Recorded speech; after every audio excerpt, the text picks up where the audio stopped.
चलिए अब बात करेंगे ईरान की। क्या ईरान अब आर पार के मूड में आ गया है? पिछले 16 दिन से जिस तरह आंदोलन हिंसक होता जा रहा है उससे तो यही लग रहा है ईरान ने अमेरिका को चेतावनी देते हुए कहा है अगर उस पर हमला हुआ तो वह अमेरिकी सैनिक और इजराइल को निशाना बनाएगा।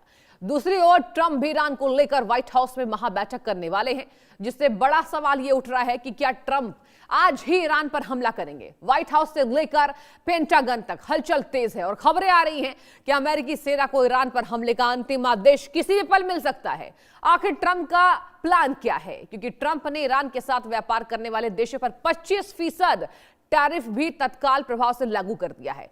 क्या आयतुल्लाह खामेनेई का काउंटडाउन शुरू हो चुका है? दूसरी ओर आपको बताएं तो ईरान के सर्वोच्च नेता खामेनेई बंकर में छिपे हुए हैं, लेकिन सोशल मीडिया के जरिए ट्रंप को धमकाने की कोशिश कर रहे हैं। अब देखना यह होगा कि यह तनातनी क्या मोड़ लेने वाली है, क्योंकि अभी तो ईरान ने ट्रंप को लड़ने का खुला चैलेंज दे दिया है। और कौन कितना ताकतवर, चलिए एक बार आपको बताएंगे कि कौन कितना ताकतवर है। सैन्य ताकत की बात करें दर्शकों तो अमेरिका दुनिया की सबसे शक्तिशाली सेना है। अमेरिका का रक्षा बजट 800 अरब डॉलर से अधिक है, जबकि ईरान की बात करें रक्षा बजट लगभग 30 से 40 अरब डॉलर के आसपास है। कौन कितना ताकतवर आज ये आपको हम बताएंगे। अमेरिकी रक्षा बजट 820 बिलियन डॉलर और इसके साथ ही 1,32,000 एक्टिव सैनिक हैं, 8 लाख रिजर्व सैनिक हैं। इसके साथ सुनिए विमानों की संख्या की बात करें तो विमान की संख्या आपको बता दें 1,32,009, फाइटर जेट्स 1854, ईरान ट्रांसपोर्ट विमान की बात करें 957, फ्लीट स्ट्रेस की बात करते हैं 472 और 11 एयरक्राफ्ट शामिल। नौसेना के साथ सुनिए, नौसेना के पास 9 हेलीकॉप्टर करियर पनडुब्बियों की संख्या 64 है, विध्वंसक पोत 75। अब चलिए हम बात करेंगे ईरान की। ये थी अमेरिका की कहानी। ईरान का रक्षा बजट 30 से 40 अरब डॉलर। इसके साथ अगर हम बात करें तो 6 लाख एक्टिव सैनिक, 3 से 3.5 लाख रिजर्व सैनिक, ईरान के पास 551 विमान, 40 फाइटर जेट, यहां पर 86 ट्रांसपोर्ट विमान, फ्लीट स्ट्रेंथ यहां बता दें आपको 67, नौसेना में सिर्फ 1 एयरक्राफ्ट, हेलीकॉप्टर की बात करें 10 हेलीकॉप्टर करियर, और ईरान के पास 28 पनडुब्बियां, सिर्फ 2 विध्वंसक पोत, जो कि अमेरिका से कम लगा रहा है। अमेरिका के पास अत्याधुनिक हथियार, वैश्विक सैन्य अड्डे, सैटेलाइट नेटवर्क और तकनीकी बढ़त है, जो ईरान के पास बिल्कुल नहीं है। ईरान की वायुसेना की बात करें उसकी सबसे कमजोर कड़ी मानी जाती है। उसके पास F-14, F-4 और मिग जैसे पुराने लड़ाकू विमान हैं, जिनका रख रखाव भी प्रतिबंधों के कारण कठिन है। इसके विरुद्ध सुनिए अमेरिका के पास F-35, F-22 जैसे स्टिल्थ फाइटर ड्रोन, अवर्क्स सिस्टम और सैटेलाइट समर्थित एयर डोमिनेशन है।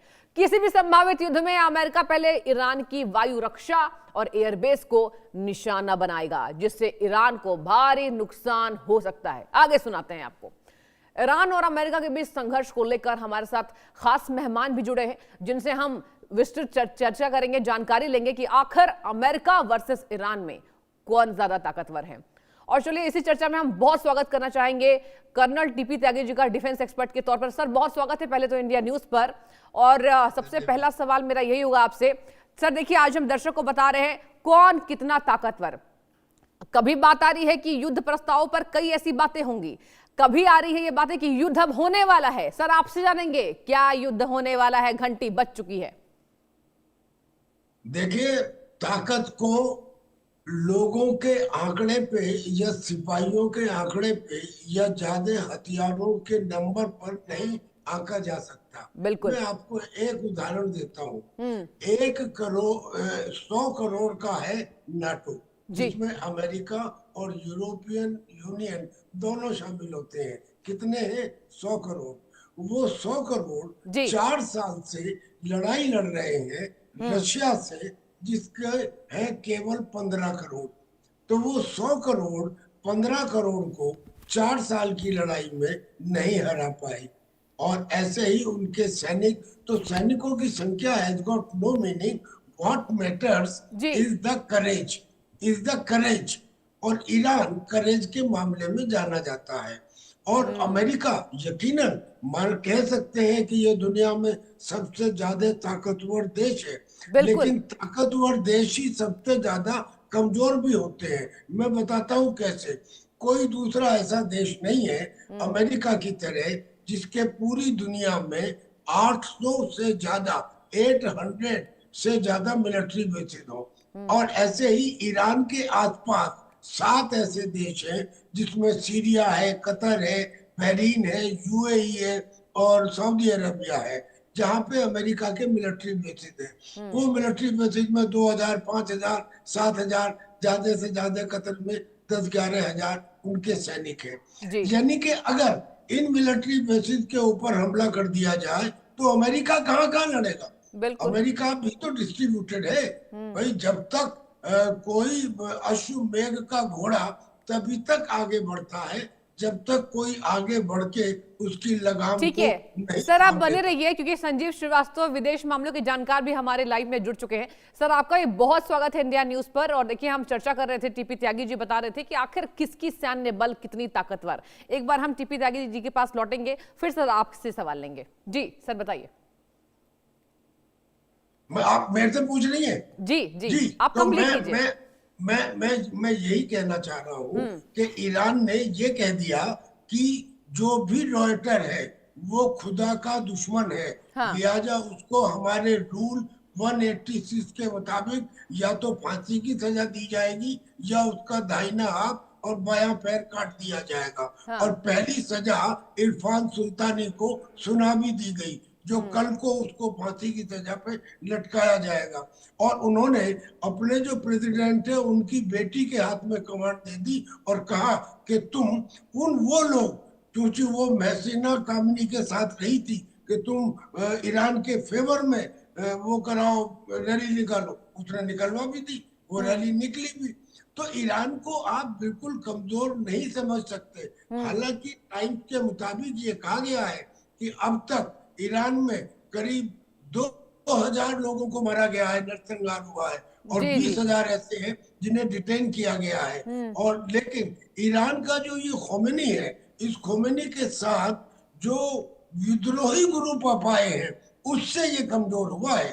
दरअसल में एक विद्रोही ग्रुप है वहां पे जिसमें सुन्नी है और बलोच है, और उसका नाम है जैश अल अदल। उसके आने के बाद जब वो प्रोटेस्टर से मिल गए तो ईरान थोड़ा सा कमजोर हुआ है, अन्यथा वो अमेरिका का सामना करने के लिए तैयार है।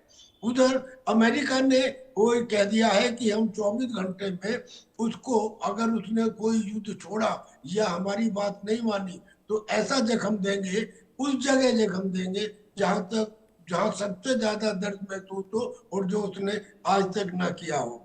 ऐसा लगता है कि ईरान अमेरिका से बात करने को तैयार हो गया है। अरगाची ने कहा है कि मैं विटकॉफ के साथ न्यूक्लियर वाले इशू पर बात करने के लिए तैयार हूँ। अब ये डिपेंड करता है डोनाल्ड ट्रंप पे। तैयारियां पूरी हैं, तैयारियां पूरी। जी ठीक है, एक बार मैं जानना चाहूंगी संजीव श्रीवास्तव जी के पास। सर देखिए, टीपी त्यागी जी भी बता रहे हैं कि अब बातचीत करने को तैयार हो गया, क्योंकि आप विदेश मामलों के जानकार हैं। मैं आपसे समझना चाहूंगी सर, एक तरफ बातचीत भी हो रही है और एक तरफ युद्ध की तैयारी भी हो रही है। ये कूटनीति का कैसा दौर हम देख रहे हैं, और क्या इन दोनों देशों के बीच कूटनीति का यह प्रभाव पड़ेगा, क्या लगता है? जी सृष्टि जी, सबसे पहले आपको, कर्नल त्यागी सर को और आपके दर्शकों को गुड मॉर्निंग, सुप्रभात। देखिए, ये जो ईरान की आंतरिक जो स्थितियां हैं वो इस इस्लामिक रिजीम के लिए लगातार चुनौतीपूर्ण बनी हुई हैं, ये और गहरी होती हुई दिखाई देती हैं। और जाहिर है कि ईरान की जो इस्लामिक रिजीम है वो एक दबाव में है। हालांकि उसमें कोई दो राय नहीं है कि उसको ये ब्रूटली क्रैकडाउन भी कर रहे हैं और लगातार अपने रिजीम को बनाए रखने के लिए, जैसा कि उन्होंने पहले भी ब्रूटल सप्रेशन ऐसे विद्रोहियों का किया था, उसी तरीके की कवायदें वो वर्तमान समय में कर रहे हैं, हर तरीके की साजिशें भी कर रहे हैं। लेकिन इस तरीके का जो चैलेंज जो वर्तमान समय में दिख रहा है, जिसमें कि कई फैक्टर्स, जो आर्थिक जो संकट है वो तो है ही, महिलाओं की अपनी अधिकारों की मांग को लेकर के जो उनका विद्रोह था वो तो उसमें वो भी है, और अनेक ऐसे जो लोग हैं वहां पर जो लोकतंत्र देखना चाहते हैं, शाह के शासन की मांग करने वाले अनेक ऐसे धड़े हैं जो कि सभी साथ में आकर के इस इस्लामिक रिजीम को गिराना चाहते हैं। बिल्कुल। और मेरा ऐसा मानना है कि इस तरीके की जो ईरान की आंतरिक स्थितियां हैं वो इस्लामिक रिजीम के लिए इतना बड़ा चैलेंज पहले कभी नहीं रही, इसमें कोई दो राय नहीं है। लेकिन ये जो इस्लामिक रिजीम है वो जाहिर है कि अपने अस्तित्व को बचाने के लिए हर एक तरीके अपनाएगी, और उसमें सप्रेशन भी होगा, और जाहिर है कि जो बाहर की ताकतें इन विद्रोहियों को समर्थन दे रही हैं उनके खिलाफ ईरान कोई कार्रवाई इत्यादि भी कर सकता है। लेकिन यदि इस तरीके का ईरान के इस्लामिक रिजीम ने कोई कदम उठाया तो मेरा ऐसा मानना है कि ये अल्टीमेटली ईरान की इस इस्लामिक रिजीम के पतन का कारण बनेगा। और मैं एक बार फिर से कहना चाहता हूं कि यदि ईरान की ये जो इस्लामिक रिजीम का पतन होता है तो वहां पर जो आम लोग हैं, जो वहां पे जो ईरान के जो आम जनता है जो कि अनेक आर्थिक संकटों का सामना कर रही है, महिलाएं जो हर तरीके के सप्रेशन का सामना करती हैं, उनको आजादी मिलेगी और वहां के आम लोगों के लिए वहां की इस्लामिक रिजीम का जो पतन है वो एक अच्छी स्थिति होगी।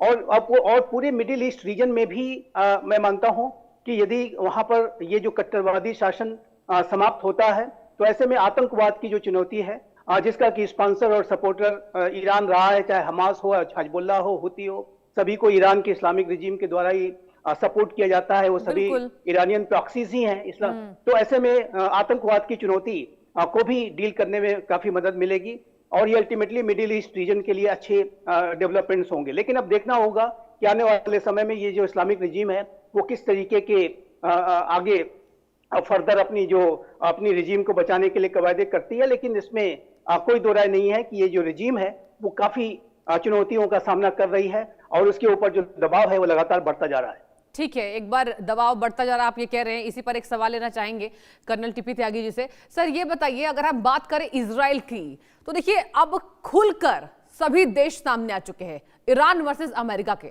मैं आपसे समझना चाहूंगी, अगर हम इजराइल की बात करें तो क्या सर वो भी इजराइल भी इस युद्ध को एक हवा दे रहा है, चिंगारी दे रहा है, और आगे इसका कितना व्यापक असर पड़ेगा खुद इजराइल पर, बताइए। यकीनन इसमें कोई रॉकेट साइंस नहीं है, क्योंकि इजराइल का कट्टर दुश्मन ईरान है। इसलिए कि ईरान ने न्यूक्लियर बम बनाने की बात जो कही और जो उसने यूरेनियम का एनरिचमेंट किया, और जब ये लगा कि ईरान न्यूक्लियर बम बनाने के बिल्कुल नजदीक है तो सबसे पहले खतरा इजराइल को हुआ, क्योंकि इजराइल छोटा सा एक देश और उसके चारों तरफ मुस्लिम कंट्रीज हैं, उसके लिए एग्जिस्टेंशियल थ्रेट है। उसने कहा अगर ये न्यूक्लियर बम बना लेता है उसका पहला एक्शन मेरे ऊपर होगा, और मेरे ऊपर एक्शन का मतलब है कि मेरे छोटे से देश में दोबारा उसको रिएक्ट करने का टाइम और मौका ही नहीं मिलेगा। इसलिए इजराइल का ईरान के अगेंस्ट होना 100% लाजिम है, और इसीलिए इजराइल ने कहा भी है कि इस खोमेनी शासन का अंत होना चाहिए। अब खोमेनी सेशन का अंत होना वाकई में, क्योंकि खोमेनी के इस सेशन को या ईरान को एक ऑक्टोपस कहा जाता है। जैसे ऑक्टोपस की 8-10 भुजाएं होती हैं, इसके भी 8-10 मिलिशिया है, जैसे हुती है, हिजबुल्लाह है, हमास है, इराक में है। यानी कि मिडिल ईस्ट की कोई ऐसी कंट्री नहीं है जिसमें ईरान के वो मिलिशिया ना हो जो आतंक का काम करते हैं।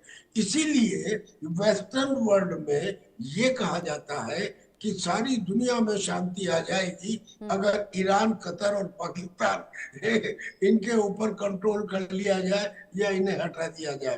तो इजराइल का इसमें अमेरिका के साथ आना, ईरान के खिलाफ आना, ये तो ऐसे क्लियर है जैसे बोलते हैं क्रिस्टल क्लियर।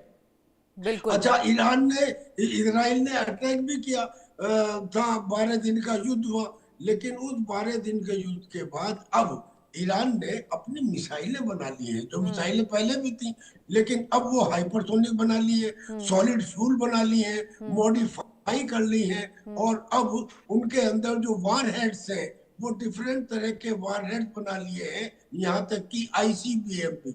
यानी कि अब इजराइल के ऊपर अगर ईरान अटैक करता है तो इतना आसान नहीं होगा, क्योंकि इजराइल के जो एयर डिफेंस सिस्टम थे, चाहे आयरन डोम हो, आयरन स्लिंग हो, या और जो उसके 3-4 एरो 2, एरो 3, एरो 4, वो लास्ट टाइम भी नहीं रोक पाए थे, अब तो रोक पाना मुश्किल होगा। तो लिहाजा अगर ईरान इजराइल पे अटैक करता है, और जो लाइकली है, क्योंकि मरता क्या ना करता, ईरान के सामने अब क्या ऑप्शन है? कोई ऑप्शन नहीं बचा है। या तो ये कि अपने लोगों के ऊपर गोली मारे, 2000 को मार चुका है, और 10,000 को मार ले, सारी दुनिया उसके खिलाफ हो जाएगी। लिहाजा इस ऑप्शन को ज्यादा इस्तेमाल नहीं कर सकता। दूसरा ऑप्शन क्या है? दूसरा ऑप्शन ये है कि वो रिटेलिएट कर दे। इससे पहले कि अमेरिका या इजराइल उसके ऊपर अटैक करे, वो अटैक करते, और वो अगर अटैक करता है तो उसमें इजराइल को नुकसान होगा। हालांकि ये भी यकीनन बात सच है कि eventually the loser will be Iran, and that will be against आतंकवाद। ठीक है संजीव जी, ये बताइए सर, अगर हम बात करें अमेरिका की, तो देखिए अमेरिका लगातार कह रहा है कि ईरान को सपोर्ट करने वाले देशों पर 25% टैरिफ लगाएगा। ये सर बहुत बड़ा परसेंट है। मतलब अमेरिका आए दिन सर टैरिफ बढ़ाने की बात कर रहा है। भारत पर भी उसने टैरिफ को लेकर एक हमला बोला, आपने देखा बयानबाजी ट्रंप तेज कर गए थे। सर ये ट्रंप की ये चाल को अगर हम बात करें, ईरान को सपोर्ट करने वाले देशों पर 25% टैरिफ लगाने की बात कर दी है, इसका व्यापक असर तो सर होगा ना? ऐसा तो नहीं है कि युद्ध खत्म हो जाएगा, इसका व्यापक असर खत्म हो जाएगा। तो कितना बड़ा व्यापक असर पड़ेगा ये मैं आपसे समझना चाहूंगी। देखिए सृष्टि जी, राष्ट्रपति डोनाल्ड ट्रंप टैरिफ का जो इस्तेमाल है वो एक टूल के तौर पर करते रहे। उन्होंने टैरिफ का वेपनाइजेशन किया है, इसमें कोई दो राय नहीं है। और वो टैरिफ की धमकियां दे करके अन्य राष्ट्रों के ऊपर अपने जो उनकी जो मंशाएं होती हैं उस पर दबाव डालने के लिए वो टैरिफ का इस्तेमाल करते हैं। इसमें कोई कोई दो राय नहीं है। और जाहिर है कि अनेक तरीके से, हालांकि इसका जो उन्होंने दुरुपयोग अवश्य किया है, खासकर भारत के संदर्भ में जिस तरीके की उन्होंने नीति अपनाई, वो उनकी पूरी तरीके से उसके दुरुपयोग का एक ज्वलंत उदाहरण है जो अभी भी कायम है। लेकिन मेरा ऐसा मानना है कि जो ईरान के अंदर जो वर्तमान समय की स्थितियां हैं, उसमें ये जो कट्टर इस्लामिक रिजीम जो ईरान की है, यदि ये वीक पड़ती है, ये कमजोर पड़ती है, तो ये जाहिर है कि ईरान के आम लोगों के लिए और ईरान के जो वहां पर महिलाएं हैं विशेष रूप से और अन्य जो लोगों के लिए एक अच्छा और सकारात्मक डेवलपमेंट अवश्य होगा, ये मैं अवश्य कहना चाहता हूं। और जैसा कि हमने डिस्कस किया कि आतंकवाद की जो चुनौती है, हमास, हिजबुल्लाह, हूती जैसे आतंकवादी जो संगठन है उनके ऊपर वो भी काफी कमजोर पड़ जाएंगे। वो एक तरह से उनको कोई सपोर्ट नहीं रह जाएगा। जो ऑक्टोपस का जो सिर है वो जाहिर है कि वो समाप्त हो जाने के बाद इन आतंकियों को कोई सपोर्ट नहीं मिल सकेगा और ये आतंकवाद की चुनौती के लिए बैठा होगा। तीसरी बात मैं अवश्य कहना चाहता हूं, डोनाल्ड ट्रंप अपने पिछले कार्यकाल के दौरान एक अब्राहम एकॉर्ड्स उन्होंने साइन कराए थे और अब्राहम एकॉर्ड्स में ज्यूज, मुस्लिम्स और क्रिश्चियंस के बीच में एक संवाद की प्रक्रिया शुरू हुई थी और उसका परिणाम यह हुआ था कि इजराइल के अरब राष्ट्रों के साथ बातचीत शुरू हुई थी और एक एक करके जो है अरब राष्ट्र इजराइल को रिकॉग्नाइज करते जा रहे थे। यूएई, बहरीन ने भी रिकॉग्नाइज किया था, कुछ अन्य राष्ट्रों ने भी रिकॉग्निशन दी थी, सऊदी अरबिया भी रिकॉग्नाइज करने जा रहा था। लेकिन ईरान को यह बिल्कुल भी पसंद नहीं आ रहा था किस तरीके से जो इजराइल है, जो ज्यू बहुल राष्ट्र है, उसकी मुस्लिम्स के साथ कैसे वार्ता चल रही है, उसको कैसे तोड़ना है। तो जाहिर है उन्होंने एक लार्जली बैकिंग करके हमास ने, जो ईरानियन प्रॉक्सी है, उसने एक साजिश रची और एक नॉर्मलाइजेशन की जो प्रक्रिया, जो पीस प्रोसेस चल रहा था, उसको तोड़ने के लिए 7 अक्टूबर 2023 का इजराइल के ऊपर सबसे बड़ा आतंकी हमला करा दिया। और उसके पीछे जो कारण यही था, जो इजराइल और अरब राष्ट्रों के बीच में जो बातचीत चल रही थी, जो अब्राहम एकॉर्ड्स के तहत जो संवाद की प्रक्रिया, peace process, regional integration process चल रहा था और I2U2 जैसे इनिशिएटिव सामने आ रहे थे, India middle east Europe economic corridor जैसे इनिशिएटिव सामने आ रहे थे, उसको वो ईरान और ईरान के जो प्रॉक्सीज है तोड़ना चाहते थे। तो मेरा ऐसा मानना है कि एक बार ये जो इस्लामिक रिजीम का अगर पतन होता है तो ऐसे में जो नॉर्मलाइजेशन की जो प्रक्रिया, जो बातचीत की और संवाद की प्रक्रिया मिडिल ईस्ट रीजन में ज्यूज, मुस्लिम्स और क्रिश्चियंस के बीच में चल रही थी, वो भी बैक ऑन ट्रैक होगी और वो भी एक बहुत सकारात्मक डेवलपमेंट होगा। लेकिन जाहिर है कि जैसा कि त्यागी सर ने कहा कि इस इस्लामिक रिजीम के पास जो भी उसके आर्सेनल्स में जो भी कुछ है उसका इस्तेमाल वो जरूर करेंगे, मरता क्या न करता। तो वो जो स्थिति है उसको डील करने के लिए मेरा ऐसा मानना है कि यूनाइटेड स्टेट्स ऑफ अमेरिका और इजराइल अपने आप को तैयार कर रहे हैं और ये जो विद्रोही हैं उनको भी उनका सपोर्ट है। लेकिन जो सबसे बड़ा फैक्टर मैं देखता हूं कि ईरान के अंदर के जो इंटरनल कॉन्ट्राडिक्शंस इतने ज्यादा हैं, ये जो इस्लामिक रिजीम का जो सप्रेशन अपने ही लोगों के ऊपर इतना ज्यादा ब्रूटल रहा है कि वो अपने इंटरनल सर, देखने वाली बात होगी ईरान अब क्या करता है। फिलहाल आप दोनों का बहुत बहुत धन्यवाद इस चर्चा में जुड़ने के लिए, तमाम जानकारी देने के लिए। और वक्त एक छोटे से ब्रेक का, आप देखते रहिए इंडिया न्यूज। आपके घर के खाने में रेस्टोरेंट जैसा स्वाद ले आए MDH का शाही पनीर